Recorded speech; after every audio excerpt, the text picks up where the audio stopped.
Буквально несколько минут назад стали известны шокирующие новости о народном артисте России Владимире Натановиче Винокуре. Драма разыгралась сегодня утром в Подмосковье около поселка Переделкино. В данный момент на месте происшествия работает полиция и прибыла бригада скорой помощи. Президент Российской Федерации Владимир Путин уже отметил, что подвиг Владимира Винокура заслуживает высших наград, ведь артист спас более 20 детей школьного возраста. Владимир Натанович предотвратил трагедию с учениками из школьного лагеря «Березка», однако для самого артиста все закончилось весьма печально. Стали известны подробности чрезвычайного происшествия. Сегодня рано утром Владимир Винокур вместе с дочкой Анастасией направился в поселок Переделкино на свою загородную дачу. Как стало известно, практически в то же самое время ехал школьный автобус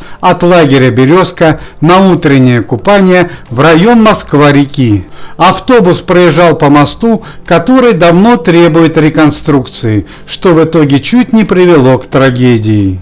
Водитель ошибся при повороте с моста, и автобус завис почти на 10-метровой высоте. В автобусе было 24 пассажира, не считая водителя, все школьники возраста 10-12 лет. Однако, на счастье, в этот момент через мост проезжал народный артист вместе со своей дочкой. Владимир Натанович служил в советской армии, поэтому сориентировался мгновенно. Он попросил дочь вылезти из машины, а сам приступил к решительным действиям.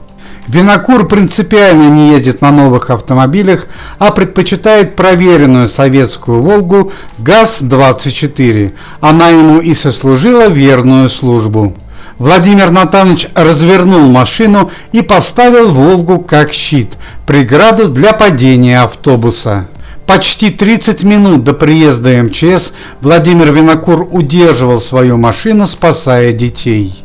Но непредвиденное событие произошло в самом конце аварии. В тот момент, когда автобус оттащили от обрыва, машина Винокура стала падать вниз. Владимир Натанович артист почтенного возраста, но в последний момент смог сориентироваться и выпрыгнуть из машины.